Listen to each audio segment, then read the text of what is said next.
My wife cheated on me, and after doing a DNA test, I found out that one of the daughters wasn't mine. When we got divorced, she demanded that I pay more alimony than necessary.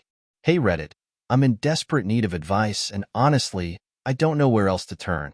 I, 48M, feel like my entire world has just been flipped upside down. I have 4 kids, Sarah, 26, Daniel and Ethan, 22, and Lily, 17. My wife, Amanda, 46F, and I have been married for 28 years. At least, I thought we were happily married. That illusion shattered recently. Let me give you some context. Amanda and I met in college, and from the beginning, she was this magnetic force I couldn't resist. We got married young and had Sarah not long after. Everything seemed picture perfect. Our twins, Daniel and Ethan, came 3 years later. And then there was Lily, our surprise baby. Lily was the light of my life. She's always been the closest to me. We share an interest in music. I taught her guitar, and she plays it better than I ever could. Whenever I was stressed with work, she'd sneak into my office with tea and insist I take a break. She has this infectious laugh that could make even the grumpiest person smile. Then, about 2 months ago, I noticed Amanda acting strangely. She started being extra secretive with her phone, and she'd get defensive if I asked simple questions, like who she was texting or why she was coming home late from book club. It wasn't the first time I'd seen this behavior. A few years ago, we went through a rough patch when she lied about some financial issues, but I didn't think much of it at the time. But this time felt different. One night, I couldn't sleep.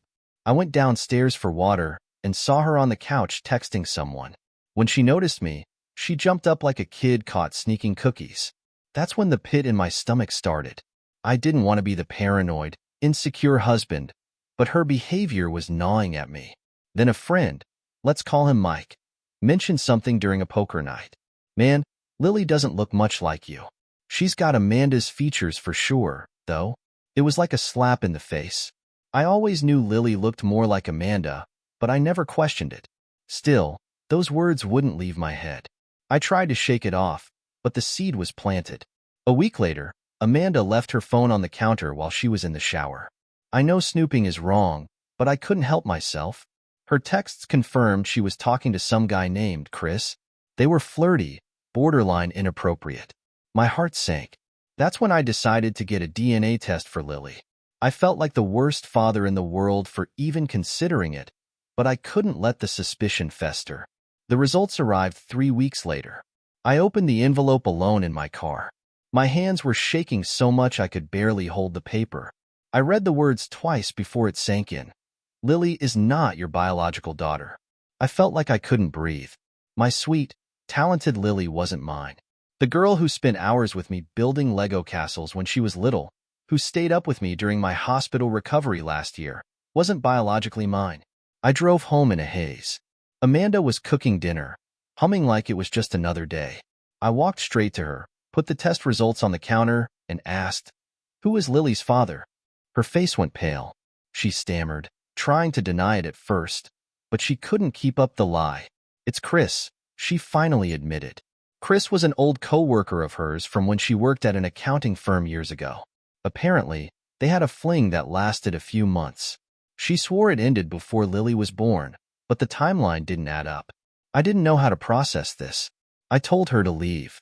Amanda begged me to talk it through, but I couldn't even look at her. She packed a bag and went to stay with her sister. Breaking the news to the kids was the hardest part. Sarah was furious with Amanda. "She's always been fiercely protective of me. How could you do this to Dad?" she shouted during a family meeting. The twins had different reactions. Ethan, ever the diplomat, tried to mediate.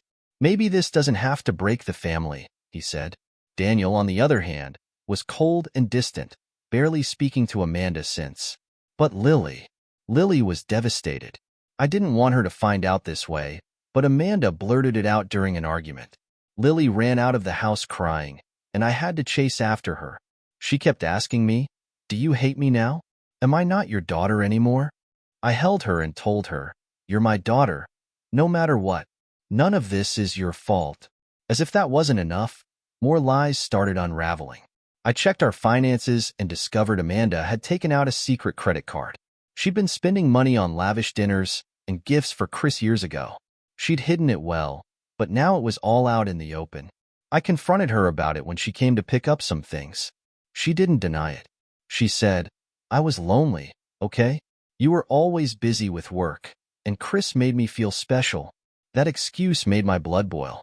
I worked long hours to provide for our family, and she repaid me with betrayal.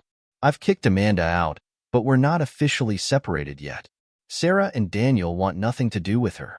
Ethan is trying to hold the family together, and Lily is struggling with feelings of guilt she shouldn't have to carry.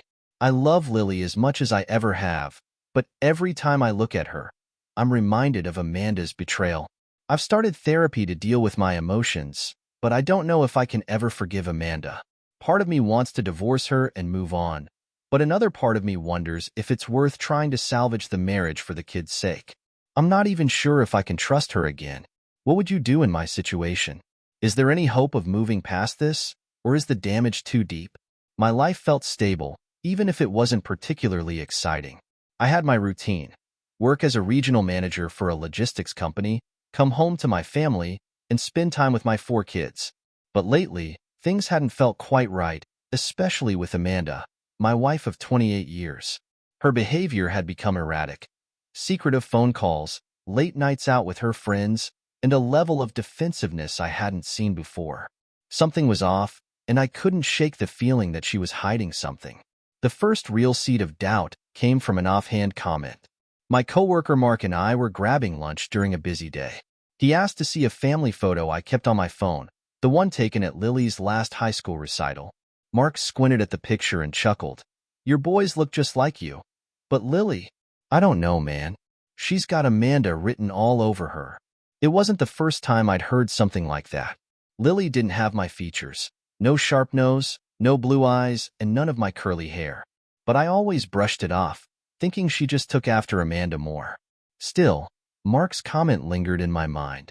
That evening, Amanda came home late. When I asked her how book club was, she gave me a half-hearted shrug and said, "Fine." Her clipped tone wasn't unusual these days. I pressed her. "Did you talk about that new thriller you said you were reading?" "What thriller?" she asked, distracted by her phone. I froze.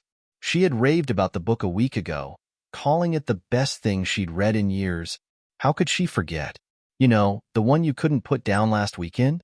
"Oh, yeah, that," she muttered, shoving her phone into her purse. "We didn't get around to it." It wasn't just the inconsistency that bothered me. It was the way she avoided eye contact and left the room as soon as she could. I tried to ignore it, but the nagging feeling wouldn't go away. Over the next few weeks, I started noticing other things. Amanda was spending more time locked in the bathroom, claiming she needed privacy to unwind. Her phone was always face down, and she guarded it like a hawk. I began to question everything. One night, I couldn't sleep. I got up to grab a glass of water and found Amanda downstairs on the couch, texting. When she saw me, she jumped, clutching her phone like a lifeline. "Couldn't sleep," she mumbled. But the way she clutched her phone made my chest tighten. A tipping point came during a family dinner. Ethan and Daniel were joking about their childhood antics when Lily chimed in with a story about how I had taught her to ride a bike. Amanda gave a hollow laugh and said, "That wasn't your dad. It was me who taught you." Lily frowned. "No, Dad helped me. He spent the whole afternoon holding the seat while I practiced." I remembered that day vividly. Amanda, however, shook her head. "You're mixing things up, honey." Something about her tone set me off. It wasn't just dismissive. It was like she wanted to rewrite the narrative. I decided I needed answers. I started small, trying to talk to Amanda. "You've been distant lately. Is something going on?" She bristled. "I'm fine. Why are you always interrogating me?" "I'm not interrogating you," I replied, trying to stay calm. "I just feel like you're not telling me everything." Her eyes narrowed. "Maybe you should focus on yourself for once instead of playing detective." Her defensiveness only deepened my suspicions. A week later, I made a decision I never thought I'd have to make. I ordered a DNA test. I felt like a monster for doing it, but the doubts were consuming me. I sent in the samples and tried to act normal while waiting for the results. In the meantime, I kept an eye on Amanda. She went out one evening, saying she was meeting some friends for drinks. Something didn't sit right, so I called one of her close friends, Marcy, the next day. Did Amanda have fun last night? I asked casually. Marcy hesitated. Last night? Oh, I wasn't there. I think she was meeting someone else. I hung up, feeling a cold lump in my stomach. 2 weeks later, the DNA test results arrived. I opened the envelope in the car, away from the house. My hands shook as I read the words. Probability of paternity, 0%. I must have sat there for an hour, rereading the paper, trying to make sense of it. Lily wasn't mine. The girl I had raised, taught, and loved for 17 years wasn't my biological daughter. I drove home in a daze, my mind racing. When I got there, Amanda was making dinner like it was any other day. I couldn't keep it in. I slammed the envelope on the counter and asked, "Why didn't you tell me Lily isn't mine?" Her face went pale. For a moment, I thought she might faint. "What are you talking about?" "Don't lie to me, Amanda," I said, my voice shaking with rage. "I know she's not my daughter. I have the proof right here." She burst into tears, but didn't deny it. "I didn't know for sure," she sobbed. "I thought she might be yours." "Who's the father?" I demanded. After a long silence, she whispered, "Chris." Chris. The name made my blood boil.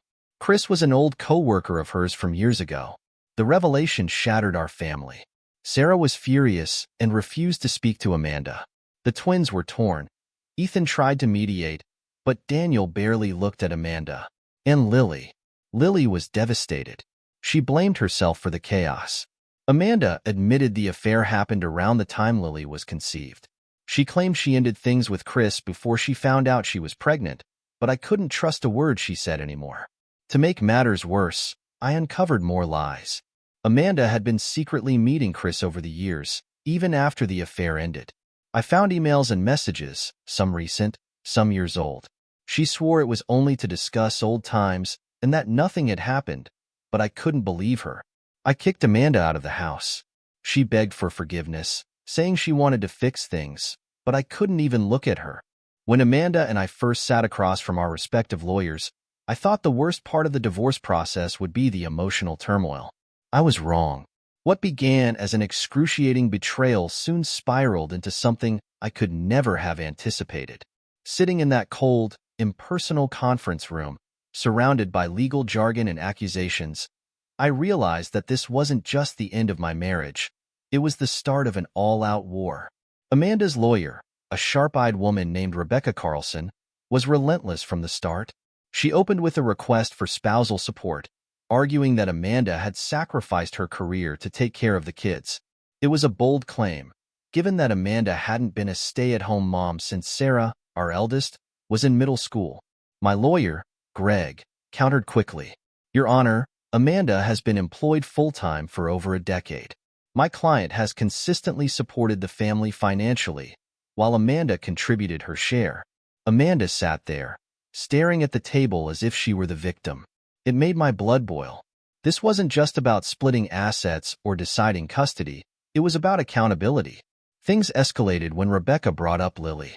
"Your Honor, while it is true that Mr. Simmons is not Lily's biological father, he has acted as her father for 17 years. He is the only father figure she's ever known." I leaned forward, incredulous. "Lily's not my biological daughter. Why should I be financially responsible for her after everything Amanda has done?" Rebecca didn't miss a beat. "Because the law considers the best interests of the child. Regardless of biology, you've acted as her parent, and she relies on your support." It felt like a slap in the face. Amanda had lied to me for 17 years, and now I was being asked to pay for her deceit. The courtroom was silent as the judge, a stern man in his 60s named Judge Adams, scribbled notes. When he finally spoke, his words were measured but firm. "Mr. Simmons, while I understand your frustration, the law is clear. You have been Lily's de facto parent, and as such, you have an obligation to support her until she turns 18. I couldn't believe what I was hearing. "But she's not my daughter," I said, trying to keep my voice steady. "How is it fair to hold me responsible for a child that isn't mine?" Judge Adams adjusted his glasses. "Fairness and legality are not always aligned, Mr. Simmons. This decision is based on precedent and the best interests of the child. I felt like the ground had been ripped out from under me. When I told my kids about the ruling, their reactions were mixed. Sarah, always the firebrand, was livid. "This is bullshit," she shouted, slamming her hand on the kitchen counter. "How can they make you pay for Lily when Mom's the one who lied?" Ethan tried to calm her down, but his own frustration was evident. "It's not Lily's fault," he said quietly. "She didn't ask for this." Daniel, ever the pragmatist, simply asked, "Can you appeal?" "No," I said, my voice heavy. "The judge's decision is final." Lily overheard the conversation and burst into tears. "I don't want you to pay for me," she sobbed. "I'll get a job. I'll figure it out." I hugged her tightly. "This isn't your fault," I said, choking back tears. "None of this is your fault." As the weeks passed, the financial strain began to take its toll. The court had ordered me to pay $1,200 a month in child support, in addition to splitting our marital assets. Amanda, now living in a 2-bedroom apartment downtown, seemed oblivious to the consequences of her actions. I found out through Sarah that Amanda had reconnected with Chris. She posted pictures of them on Facebook, Sarah said, her voice dripping with contempt. "It's like she doesn't even care about what she's done." I refused to look at the photos, but the thought of Amanda playing happy families with the man who ruined ours made me sick.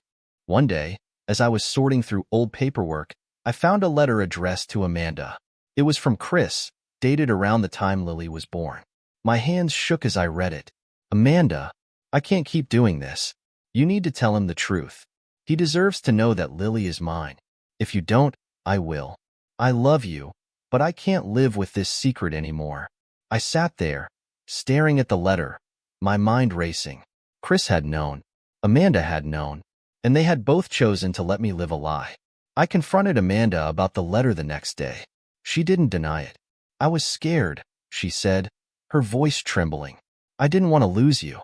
I thought—" "You thought what?" I interrupted. "That you could lie to me forever? That I'd never find out?" She started crying, but I felt nothing. No pity, no sympathy.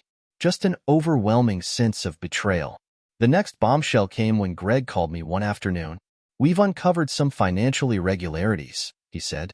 "Amanda was siphoning money from your joint account over the years." "What?" I asked, my heart sinking. "She's funneled thousands into a separate account. We can't prove it was for Chris, but—" He didn't need to finish the sentence. The implication was clear. I took the evidence to the court, hoping it would reduce my financial obligations, but Judge Adams was unmoved. "While this behavior is reprehensible, it does not negate your responsibility to Lily," he said. It felt like yet another punch to the gut. My breaking point came when Lily overheard me venting to Greg about the situation. "Maybe I should have just walked away when I found out," I said, not realizing she was standing in the doorway. She ran upstairs in tears. I followed her, guilt eating away at me. "Lily, I didn't mean that," I said, sitting on the edge of her bed. "Yes, you did," she whispered. "You hate me." "I don't hate you," I said, my voice cracking. "I love you. None of this is your fault." She looked at me with tear-filled eyes. "Then why does it feel like it is?" That moment broke me. I realized that no matter how much Amanda had betrayed me, Lily was still my daughter in every way that mattered. I vowed to be there for her, even if it meant enduring the injustice of the court's decision. The divorce finalized a few months later, leaving me emotionally and financially drained. Amanda moved on with Chris, while I focused on rebuilding my life and my relationship with my kids. Some days are harder than others, but one thing is clear. No matter what the court says, no matter what Amanda did, I refuse to let this break me. My family may never be the same, but I'll do everything I can to make sure Lily knows she's loved. After the divorce was finalized, the silence in my house felt oppressive. The room seemed larger, emptier, even though 3 of my kids, Sarah, Daniel, and Ethan, still visited frequently. Lily stayed with Amanda, though we kept in touch. Every piece of furniture, every photograph on the wall, reminded me of the life I'd built and lost. It was suffocating, and I knew I couldn't heal while surrounded by ghosts of the past. One evening, as I sat in the living room staring blankly at a spreadsheet for work, Sarah stopped by. She didn't say much, just plopped down beside me and looked around. "You need to leave," she finally said, breaking the silence. "Excuse me? Not us," she clarified. "This house. This town. Everything about it is weighing you down, Dad. You can't move forward if you're stuck here." She was right. After weeks of deliberation, I decided to move to a smaller city about 4 hours away. It wasn't far enough to sever ties with my kids, but it gave me a fresh start. I chose Ashwood, a quiet town with a booming tech industry and a growing real estate market, perfect for rebuilding my career and focusing on providing for my kids. When I told the kids, their reactions were mixed. Sarah, always pragmatic, approved. "You deserve to be happy, Dad. We'll visit." Ethan was cautiously supportive. "As long as you don't ghost us, I think it's a good idea." Daniel was less enthusiastic. "You're really leaving? Just like that?" "It's not about leaving," I explained. "It's about starting over. I need this, and I think it'll be good for all of us." Moving day was bittersweet. As the movers packed up the last of my things, I took one final walk through the house. The memories were everywhere. Lily learning to ride a bike in the driveway, Amanda surprising me with a birthday cake in the kitchen, family movie nights in the living room. But the pain of those memories outweighed the joy now. When I arrived in Ashwood, I rented a modest townhouse in a quiet neighborhood. It was strange to wake up in a place that didn't carry the weight of my past. For the first time in years, I felt a glimmer of hope. My first priority was stabilizing my finances. Between the divorce settlement, child support, and legal fees, my savings had taken a hit. I landed a job as a project manager for a tech company, which came with a significant pay increase. The extra income allowed me to set up trust funds for Sarah, Daniel, and Ethan. I wanted to ensure they had opportunities one never did, whether it was starting a business, traveling the world, or simply having a safety net. I met with a financial advisor, a sharp woman named Claire who wasted no time getting to the point. "You've got 3 priorities," she said, flipping through her notes. "Rebuilding your retirement fund, paying off the remaining legal fees, and securing these trusts." Claire was efficient and no-nonsense, exactly what I needed. Over the next few months, she helped me build a plan that felt achievable. Life in Ashwood wasn't just about work and finances. I began exploring the town, meeting new people, and slowly rediscovering who I was outside of being a husband and father. At a local coffee shop, I struck up a conversation with a man named Tom, a retired contractor who invited me to join his Saturday morning hiking group. "Fresh air and good company," he said with a grin. "It's cheaper than therapy." The hikes became a ritual. The group was diverse: young professionals, retirees, and even a few single parents like me. For the first time in years, I felt a sense of community. Meanwhile, my relationship with my kids evolved. Sarah visited often, bringing her fiancé, Jake. She was fiercely protective of me, constantly checking in to make sure I wasn't overworking myself. "You're allowed to enjoy life, you know," she said during one visit, handing me a bottle of wine she brought from a local vineyard. Ethan called weekly, updating me on his studies and asking for advice. He was pursuing a degree in environmental science and had recently landed an internship with a nonprofit.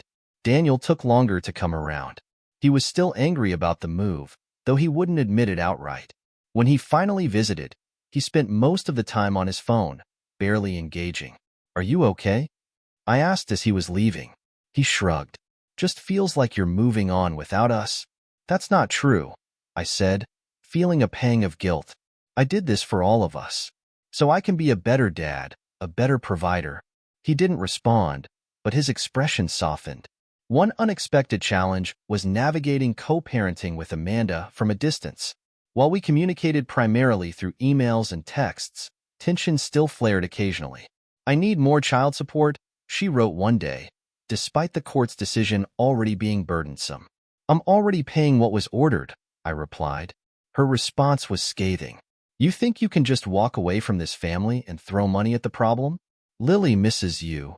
That part stung. I hadn't seen Lily as much as I'd wanted, partly because of the distance and partly because it was hard to face the situation. When I finally visited, she threw her arms around me and whispered, "I thought you forgot about me." "I could never forget about you," I said, holding her tightly.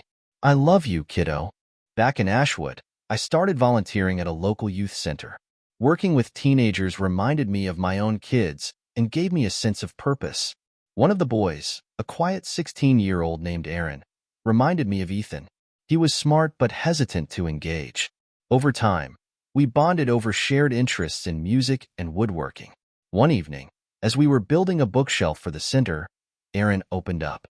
"My dad left when I was little," he said. "Sometimes I wonder if it was my fault." I stopped what I was doing and looked at him. "It's never the kid's fault," I said firmly.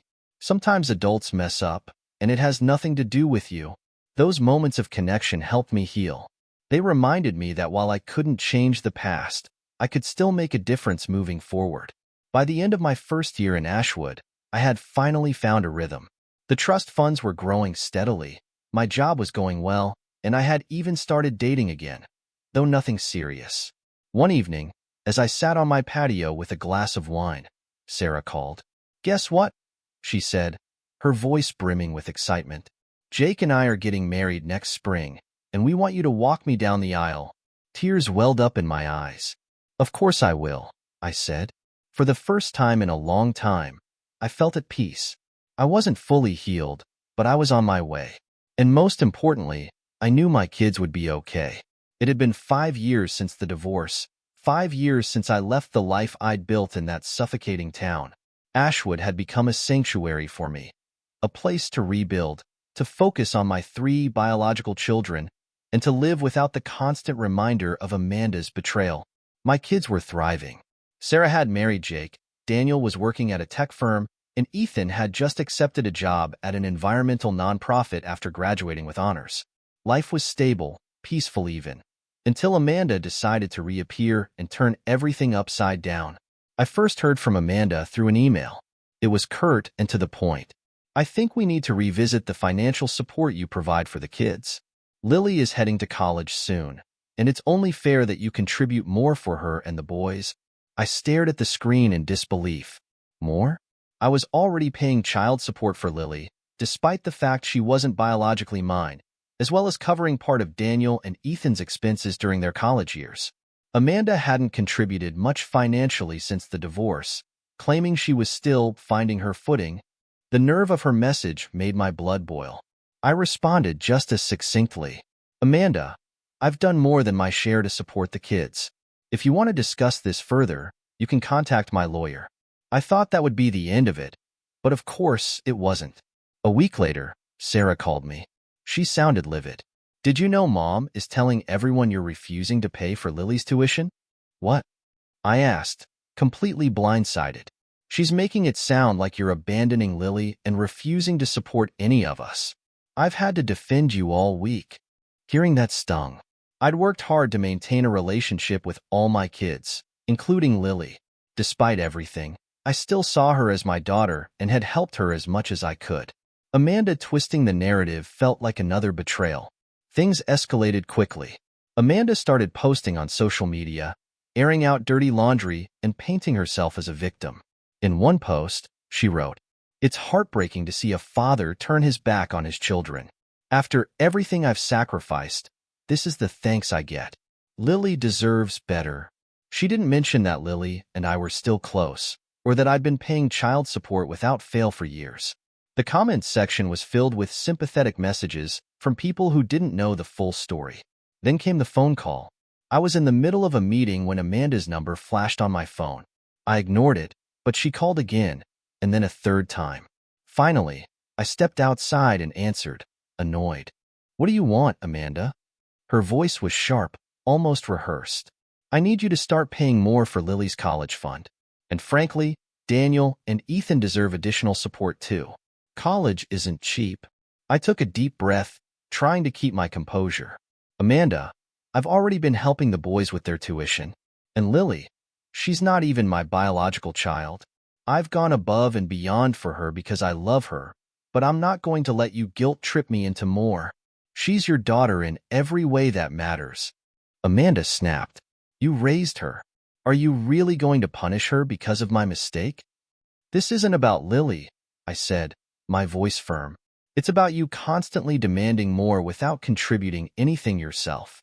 Maybe if you hadn't spent years lying to me, we wouldn't even be in this situation."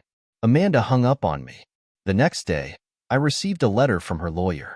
She was filing a motion to increase the child support payments for Lily, despite the fact that she was now 18 and legally an adult. The motion also included demands for additional financial contributions toward Daniel and Ethan's living expenses, even though both were already working part-time and supported by me independently. I called Greg, my lawyer, immediately. "This is absurd," I said, pacing my living room. "Can she even do this?"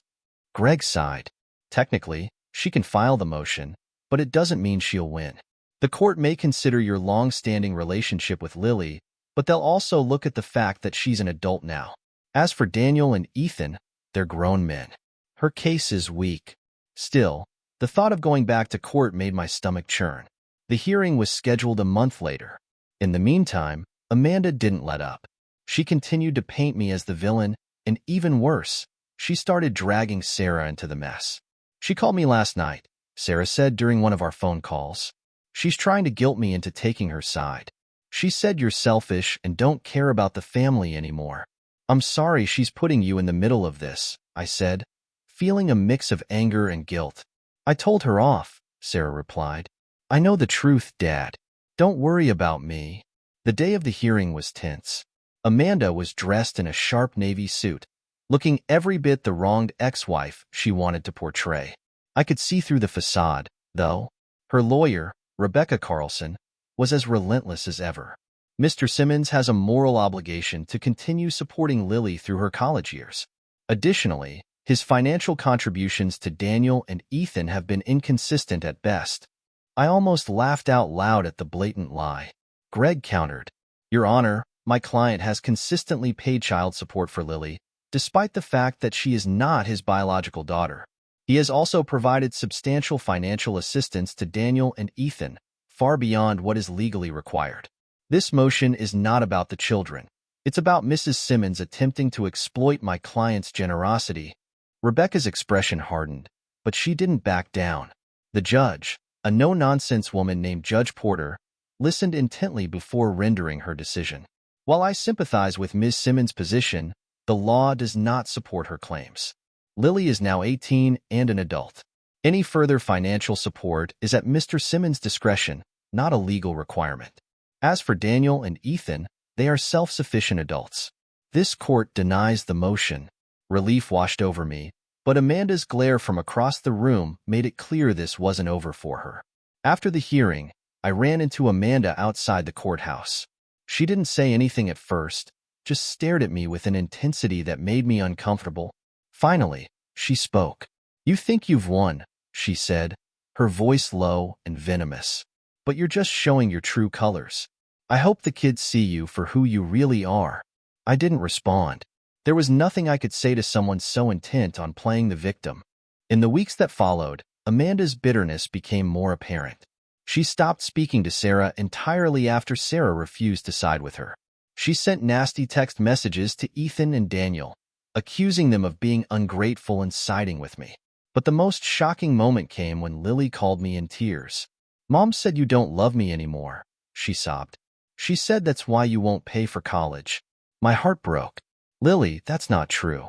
I love you more than anything. I've always been here for you, and I always will be." "She's so angry," Lily whispered. "I don't know what to do." "You don't have to choose between us," I said firmly. "Your mom and I have our issues, but that has nothing to do with you." It was a hard road, but I stayed focused on what mattered, my kids. Amanda could demand all she wanted, but I refused to let her manipulation control my life anymore. I had already given so much, and I knew I couldn't keep sacrificing my peace for someone who thrived on chaos. No matter what Amanda tried, one thing was clear. I wasn't going back to the life I had escaped. It all started with a dinner at Sarah's house. She had invited me over for a family meal with her husband, Jake, and insisted I join. I knew from the tone of her voice that there was more to it than catching up. Sarah had always been direct, a trait she inherited from me. As we sat around the table, eating the pasta she had proudly cooked from scratch, she brought it up. "Dad," she said, putting down her fork, "I want to talk to you about Lily." I should have seen it coming, but I didn't. My shoulders tensed, and I tried to keep my voice neutral. What about her? She's struggling, Sarah said, her eyes locking onto mine. Mom hasn't been great, and with college and everything, she's feeling abandoned. Sarah, I've done more for Lily than most men in my position would have, I said, my tone sharper than I intended. I paid child support for years, even after finding out she wasn't biologically mine. I've been there for her emotionally, but I have to draw the line somewhere. Sarah's expression hardened. She's your daughter in every way that matters, Dad. You raised her. You can't just walk away from her now. Daniel chimed in a few days later. He came over unexpectedly, a rare occurrence since he'd started his job in the city. We were sitting in the living room when he brought it up. Look, I get it, he said, leaning forward with his elbows on his knees. Mom screwed up. Big time.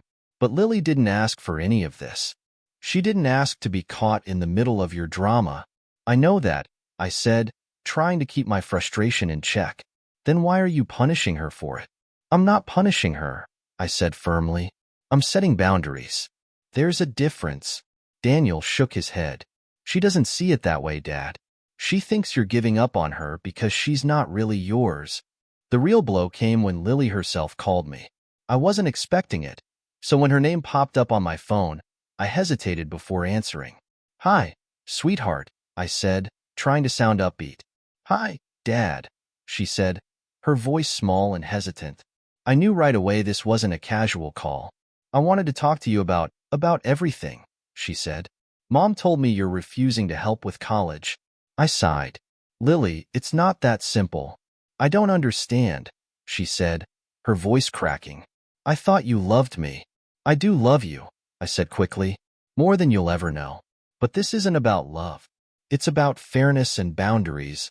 Boundaries? She repeated, her tone incredulous. What boundaries? You've always been there for me. Why is this any different? I didn't have a good answer. How could I explain the years of betrayal, the emotional toll of Amanda's lies? How could I make her understand without sounding like I was blaming her for something that wasn't her fault? Lily, I said, struggling to find the right words, I've been through a lot these past few years, and I've tried my best to support you and your brothers. But I can't keep putting myself in a position where I feel taken advantage of. Taken advantage of? She said, her voice rising. By me? Is that what this is about? Because I didn't choose any of this, Dad. I didn't ask to be born. I didn't ask for Mom to lie to you. I didn't ask for any of it. After she hung up, I sat in the quiet of my living room, staring at the phone. The guilt was suffocating. I kept replaying her words in my head. I thought you loved me. I did love her. I still do. But love didn't erase the pain, the resentment, the sense of injustice that I couldn't seem to shake. Over the next few weeks, I found myself lost in an internal tug of war. On one hand, I knew Lily wasn't to blame. She was a child when Amanda made the choice to deceive me, and none of this was her fault. On the other hand, every time I thought about giving in, I felt the weight of the betrayal all over again. I started seeing Dr. Monroe, a therapist I'd been referred to by a friend. During one session, I confessed my doubts. I feel like a monster, I admitted. Lily's just a kid, and she needs help.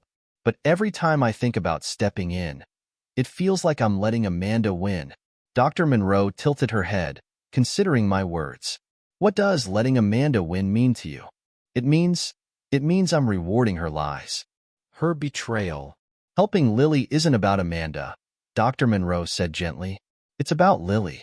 Maybe the real question you need to ask yourself is what kind of relationship you want to have with her moving forward. As if things weren't complicated enough, the issue of Lily's biological father reared its head. During one particularly heated argument, Sarah confronted Amanda about it. Why haven't you told Lily who her real father is? Sarah demanded. That's none of your business, Amanda shot back. It is my business, Sarah said. You've been putting all the blame on Dad while keeping this huge secret. Don't you think Lily deserves to know? Amanda refused to answer, storming out of the room instead. When Lily found out about the confrontation, it only deepened her resentment.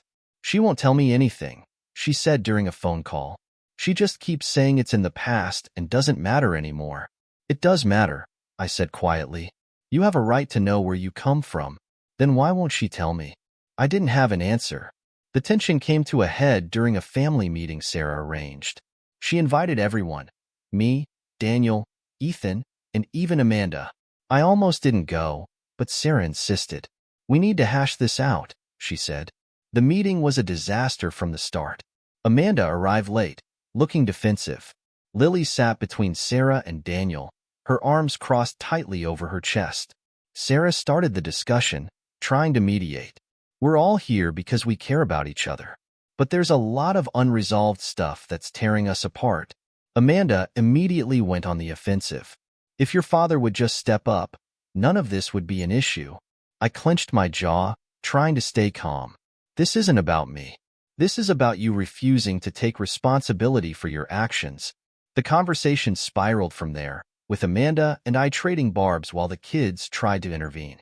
The breaking point came when Lily stood up, tears streaming down her face.